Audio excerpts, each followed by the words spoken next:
Students exercise 6.2ல 7th சம்மு இதுவும் coplanar model தான். தமிழ் மீடியத்துக்கு ஒருதலை வெக்டர். ஓகேயா? இப்போ இதுக்கு நம்ம வந்து 7th சம்மில் இதுலேயும் கான்ஸ்டன்ட் மதிப்பு தான் நம்ம கண்டுபிடிக்கணும். இது கொஞ்சம் வித்தியாசமாக இருக்குது, அதனால் பாரு.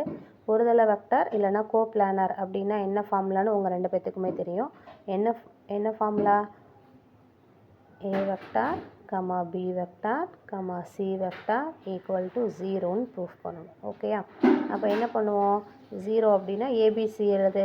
1 1 1, பியில் ஐ மட்டும் தான் இருக்குது. அப்போ 1 0 0, சியில் C1 C2 C3. ஓகேயா? நெக்ஸ்ட் ஸ்டெப் என்ன பண்ணணும்?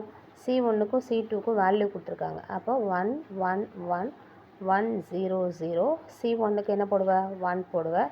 C2க்கு 2 போடுவேன். C3 தான் நம்ம ஃபைன் பண்ணணும். கோப்ளானர்னாவே இங்கே ஈக்குவல் டு 0 போடணும். இங்கே ஈக்குவல் டு 0 போட்டுக்கோ. அப்போ வேல்யூ கண்டுபிடிச்சின்னா என்ன வரும்?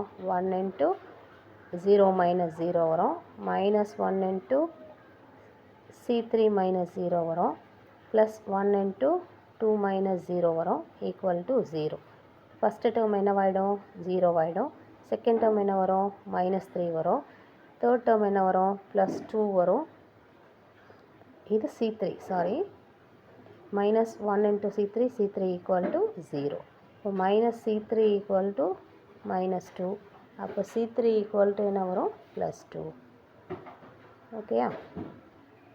இந்த மாதிரி சம்ஸும் கேட்பாங்க. உன்னை கன்ஃபியூஸ் பண்ணுறதுக்காக C1 C2ன்னு இந்த மாதிரி தனியாக கொடுத்து கேட்பாங்க. கன்ஃபியூஸ் ஆகிடாத. எப்பவும் போல் தான் நம்ம கண்டுபிடிக்கணும். தேங்க்யூ.